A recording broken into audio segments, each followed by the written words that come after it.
Yemen's Houthi forces launched at least one ballistic missile toward Tel Aviv and central Israel on September 15th, marking an alarming escalation in the conflict that has begun to impact Israel's heartland.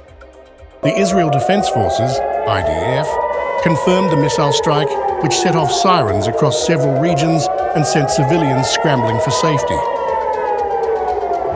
9 civilians were lightly injured as they rushed to safe rooms following the missile warnings, according to Megan David Adam, Israel's National Emergency Service.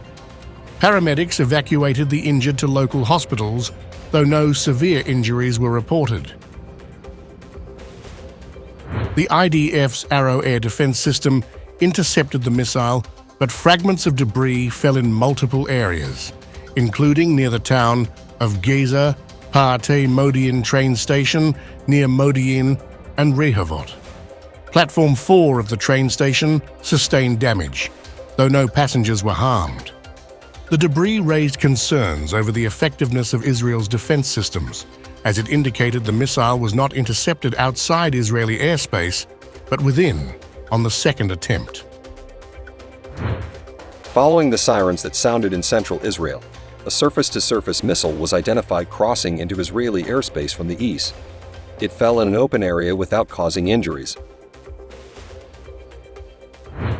While the missile's impact was largely contained, the episode shook public confidence in Israel's air defense systems, particularly the Arrow 3, which failed to intercept the missile on its first attempt. The older Arrow 2 system successfully downed the missile within Israeli territory on the second try. IDF officials confirmed the missile had been launched from Yemen, flying over Saudi Arabia and Jordan before reaching Israel. The explosive sounds heard by residents were caused by the missile interceptors. The military acknowledged that the incident was under review to determine why the Arrow 3 defense system failed to neutralize the missile before it entered Israeli airspace. Israeli police were dispatched to multiple sites across central Israel to secure debris from the missile and the interceptors.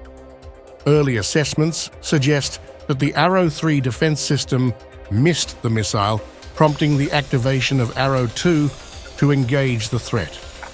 Unofficial reports indicate there may have been a second ballistic missile threat near Ashdod, though this turned out to be a false alarm. The missile attack comes amid rising tensions in the Middle East, where Houthi forces aligned with Iran have increasingly targeted Israeli territory. While the Houthis were the prime suspects behind the missile strike, initial speculation also pointed to the potential involvement of Iranian proxies in Syria or Iraq. In the wake of the attack, Israeli defense officials refrained from confirming whether there had been a full system failure, but acknowledged that an internal investigation is ongoing.